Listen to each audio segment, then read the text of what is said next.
أهلا بكم. النهاردة هنغوص أكتر في عالم توقعات عظيمة لتشارلز ديكنز، وهنركز على الفصل 12. بنلاقي بيب بطلنا متوتر جدا بعد خناقة حصلت في بيت الآنسة هافشام. في الدقايق اللي جاية دي هنحاول نفهم مشاعره والأجواء الغريبة اللي كان عايشها هناك، وكمان نقطة التحول اللي قربت تحدد مستقبله. تمام. البداية فعلا كانت قلق بيب الرهيب ده. هو كان خايف جدا من العواقب، كان متخيل سيناريوهات صعبة قوي، ان الشرطة هتيجي تقبض عليه مثلا، او الآنسة هافشام نفسها تنتقم منه. الخوف ده بيوضح قد ايه هو حاسس بالذنب، صح؟ وانه كمان خايف يفقد المكان الغريبة اللي لقاها في البيت ده. بالظبط، هو عارف انه عمل حاجة غلط وخايف من النتيجة. بس المفاجأة بقى انه لما رجع بيت الآنسة هافشام تاني مرة لقى كل حاجة عادية جدا. غريبة دي، كأن الخناقة دي ما حصلتش أصلا. أيوة، لا أثر للشاب اللي اتخانق معاه ولا أي حد جاب سيرة الموضوع. هو يدوب شاف أثار الدم اللي حاول يداريها بسرعة بالتراب، بس كده. ده لوحده يخض، اللي هو إزاي والغرابة بتزيد مع الروتين الجديد اللي اتفرض عليه فجأة. بقى مطلوب منه مهمة جديدة، إنه يزق كرسي الآنسة هافشام المتحرك ده لساعات كل يوم. ساعات طويلة؟ بيعمل إيه طول الوقت ده؟ بيمشي بيها في أوضتها وفي الصالة الكبيرة اللي فيها ترابيزة السفرة اللي كلها تراب دي. والروتين ده استمر فترة مش قليلة خالص، حوالي 8 ل 10 شهور. ياه، 10 شهور! ده مش مجرد شغلانة مملة، ده في إحساس بالحبس كده. فعلا، إحساس بالضياع، كأنه بقى جزء من ديكور المكان، بس ديكور متحرك. ومع الوقت الطويل ده طبيعي الآنسة هافشام بدأت تتكلم معاه أكتر، مش كده؟ كانت بتسأله أحيانا نتعلم إيه، ناوي يبقى إيه في المستقبل وحاجات زي كده. بس الملاحظ إنها ما كانتش مهتمة قوي بالإجابات أو إنها تساعده بجد. كانت بتستمتع بجهله ده، أو يمكن عايزاه يفضل كده؟ ممكن جدا. وفي نقطة تانية بتدعم الإحساس ده، إنها عمرها ما ادته أي فلوس مقابل الشغل ده، يدوب الأكل والشرب، وده طبعا بيخليه في موقف ضعف وتبعية تامة ليها. ده غير ستيلا طبعا. وجودها كان عامل إزاي في الفترة دي؟ ستيلا كانت الأداة التانية للسيطرة النفسية عليه بصراحة. علاقتها بيه كانت متقلبة جدا، ساعات تقرب منه شوية وساعات تانية تعامله برود وقسوة وتكبر. والأصعب إن هافشام كانت بتشجع ده بنفسها. فاكر لما كانت بتسأل بيب هي بتحله أكتر يا بيب؟ أيوة، ولما يقول لها كانت بتفرح قوي. والموقف الأصعب لما كانت بتهمس لستيلا في ودنها وتقول لها اكسري قلوبهم يا فخري وأملي، اكسري قلوبهم وما ترحميش حد. كلام مرعب. ده بيوضح إن قسوة ستيلا ما كانتش مجرد طبع فيها، دي كانت متعمدة، جزء من تربيتها أصلا. بالظبط، جزء من خطة هافشام للانتقام من الرجالة كلهم عن طريق ستيلا. وفي موقف تاني غريب قوي بيحصل وسط الأجواء دي، اللي هو موضوع الأغنية. بيب كان بيغني ساعات أغنية الحدادين المشهورة أولد كليم وهو بيزق الكرسي. والغريب إن هافشام وأحيانا ستيلا كمان كانوا بيشاركوه في صوت واطي. إيه ده؟ طب إيه تفسير ده؟ ممكن يكون في كذا تفسير. ممكن سخرية من مصيره كحداد، أو تذكير بيه وهو في قلب المكان اللي المفروض يبعدوا عن المصير ده. بتزود الإحساس العام بالغرابة والسريالية في المكان كله. طيب بيب نفسه وسط كل ده كان حاسس بإيه؟ أكيد كان عايز يحكي لحد، لجو مثلا. هو للأسف كان معزول نفسيا جدا، ما قدرش يحكي لجو لأنه كذب عليه قبل كده بخصوص بيت هافشام، كان محرج. وكمان حاسس إنه ما ينفعش يتكلم عن هافشام وستيلا، يمكن خوف أو ولاء غريب. فكان شايل همه لوحده تقريبا. كان بيحاول يفضفض شوية لبيدي، هي الوحيدة اللي كان بيحس إنه ممكن يتكلم معاها شوية، بس ده طبعا بيزود إحساسه بالاغتراب حتى عن بيته وأهله. وفي البيت نفسه الوضع ما كانش أحسن، صح؟ أخته وبامبل تشوك لا خالص، كانوا ضاغطين عليه طول الوقت بموضوع مستقبله ده، وكانوا بيتكلموا عنه بطريقة فيها إهانة، كأنه مشكلة لازم يلاقوا لها حل وخلاص. بامبل تشوك بالذات كان بيستعرضه كأنه نموذج للفشل. وجو موقفه كان إيه؟ جو كان معارض بس بشكل صامت، اللي هو مش عايز بيب يبعد عن الورشة، وسكوته ده كان بيعصب أخت بيب أكتر، وكانت بتتهمه بالغيرة والعناد. والمناقشات دي كانت بتنتهي إزاي؟ غالبا كانت بتنتهي بإن بيب هو اللي بيطرد عشان يروح ينام، كأن وجوده هو سبب المشكلة كلها. وبعد كل الشهور الطويلة دي في بيت هافشام فجأة بتقرر إن خلاص وقته عندها انتهى. أيوة، فجأة كده لاحظت إنه طول شوية، فقالت بس كفاية كده، لازم يبدأ تدريبه المهني مع جو فوراً. قرار سريع جدا. هل كان مدروس ولا مجرد نزوة من نزوتها؟ غالبا في جزء كبير من التحكم والنزوة زي ما تعودنا منها، هي اللي بتقرر مسار حياته في لحظة بغض النظر عن أي حاجة تانية، وطلبت إن جو يجي فورا ومعاه أوراق التدريب. القرار ده مع إنه منطقي في سياق إنه لازم يتدرب كحداد، بس توقيته وطريقته بيأكدوا سيطرتها الكاملة دي. تماما. ورد فعل في بيت بقى كان متوقع جدا. أكيد أخته ما عجباش الكلام ده خالص. دخلت في حالة هياج رهيبة لما عرفت إنها فيشم طلبت جو مباشرة. اعتبرت إنهم بيتجاهلوها وإن ده عدم احترام ليها، وفي نص الليل طردت بيب وجو من البيت. يا ساتر، يعني الموقف اللي المفروض يكون بداية مستقبله المهني قلب بمشكلة كبيرة في البيت. بالظبط. يعني نقدر نقول إن الفصل ده بيورينا إزاي مخاوف بيب اتغيرت. الخوف من العقاب المباشر بتاع الخناقة راح، بس جه مكانه ضغط نفسي أكبر بسبب الأجواء الخانقة في بيت هافيشم ومستقبله اللي بيتحدد من غير إرادته. وهنا ممكن نقف ونسأل سؤال مهم للمستمعين يفكروا فيه. يا ترى الفترة الطويلة دي في بيت هافيشم بكل الغرابة والقسوة والتلاعب اللي شافهم، إزاي ممكن تكون شكلت طموحات بيب ونظرته لنفسه وللعالم؟ وإزاي الصراع بين العالم الغريب ده وعالم الورشة البسيط هيأثر على خطواته الجاية حتى وهو رايح يبدأ الحياة اللي كانت مرسومة له كحداد؟ نقطة تستحق التأمل فعلا. You know that feeling, that tight knot in your stomach after, like, even a tiny argument? Mm-hmm. Well, the young guy in these novel excerpts we're looking at, he definitely knows it. Mm-hmm. He's just had a bit of a scuffle, and now his head is just buzzing with all these really scary ideas about what happens next. Exactly, and that's what we're diving into, right? This chapter really lets us get inside his head, feel his emotional state in this, well, this very strange kind of isolated world he's found himself in. Yeah. We'll see how things like guilt and fear and just the bizarre rules of Miss Havisham's house are starting to, shape him. Right. So this is kind of your shortcut to understanding some pretty deep stuff about him at this stage without needing the whole book right now. Mm. Okay, so let's unpack this aftermath. After the fight, our guy is, well, he's convinced he's in big trouble for tangling with this pale young gentleman. Yeah, and what's interesting, I think, is how specific his worries are. It's not just like, oh no, I'll get told off. Yeah. He's actually imagining legal trouble, which is pretty sophisticated for a kid in his position, right? Yeah, it really is. It just shows how fear can make you jump to the most extreme possibilities. And then there's this other layer, this almost like fairy tale dread of Miss Havisham turning into some kind of vengeful ghost figure. Yeah, the pistol, the grave clothes. Exactly. And the idea of being jumped by hired boys, his imagination is just running absolutely wild after this one incident. But here's a funny thing, isn't it? Despite all that fear, he doesn't actually think the pale young gentleman himself will come after him. He puts it all down to injudicious relatives acting out of pride or something. It makes you wonder about how he sees the world, who has the power? How does it work? It does. It suggests maybe a certain innocence. Or maybe he gets that for someone of that status, direct fighting back might be seen as, well, beneath him. No. He figures other people would defend the guy's honor, not the guy himself. Interesting. So then comes the big anticlimax. He goes back to Miss Havisham's bed, probably braced for drama. Yeah, expecting the worst. And nothing. Not a word about the fight. The pale young gentleman isn't even there. It's almost creepier because it's so normal. It really is. That lack of reaction, it just makes the whole place feel stranger, doesn't it? Mm. It leaves him and us wondering about what the actual rules are here. What matters and what doesn't. The only sign left is, like you said, the traces of his gore that he tries to hide. That little bit of secrecy adds to his own sort of internal burden. So the fight tension just kind of fizzles out, and it's replaced by this new, well, frankly, bizarre routine. Suddenly there's this garden chair on wheels. Yeah. And our protagonist gets a new job pushing Miss Havisham around her rooms. And the repetition is really stressed, isn't it? Over and over and over again, sometimes for hours at a time. Wow. Every other day for something like 8 or 10 months. This isn't just a task. It's like he's being completely absorbed into her weird little bubble. Yeah. And that kind of monotony, especially for a young person, it can really get inside your head, create this sort of inertia, maybe dependence. It's subtle, but powerful stuff. You can just picture it, can't you? This endless loop through these dusty, dim rooms. It gives this really strange rhythm to his life.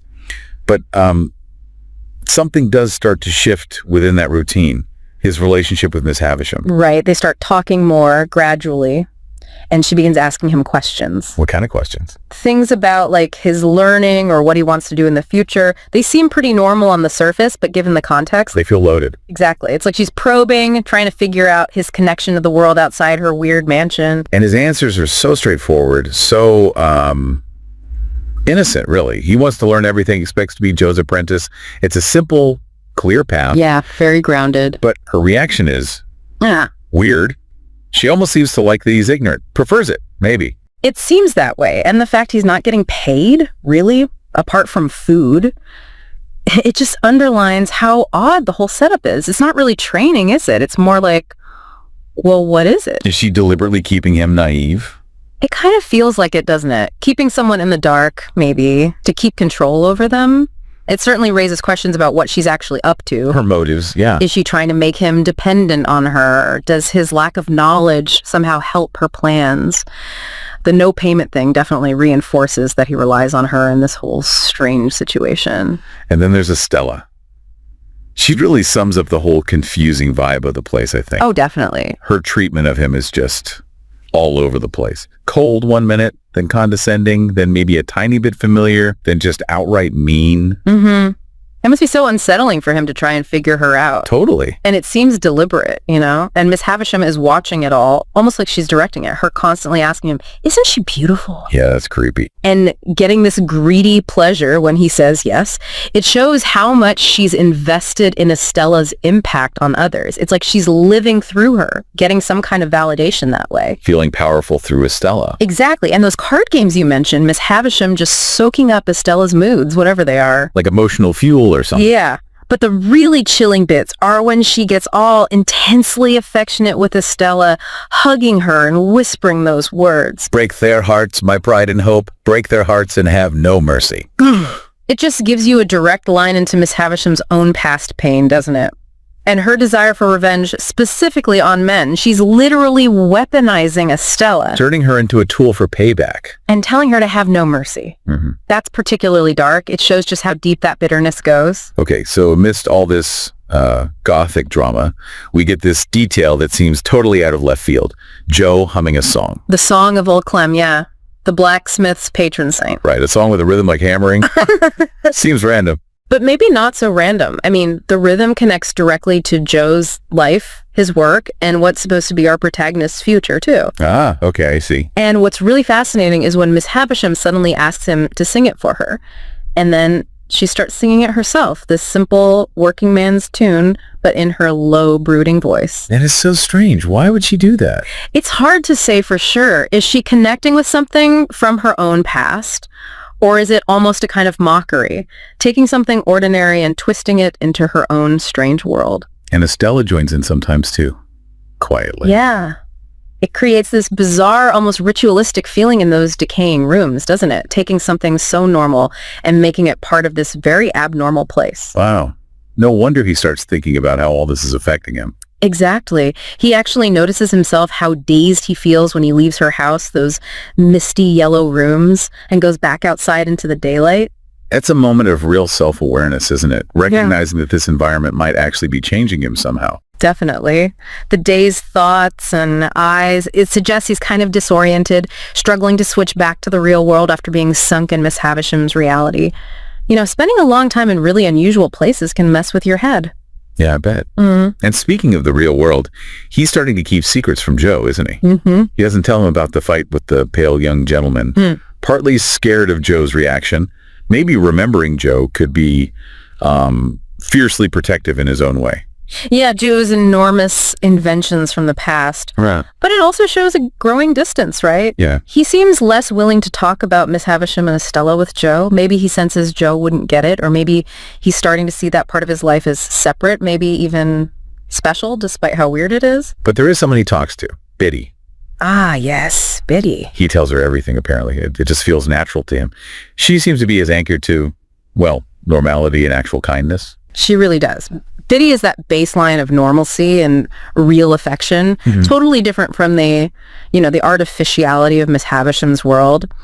The fact he trusts her so easily just shows how important genuine connection is, especially when you're dealing with weird or stressful stuff. Then we get Pemblechuk.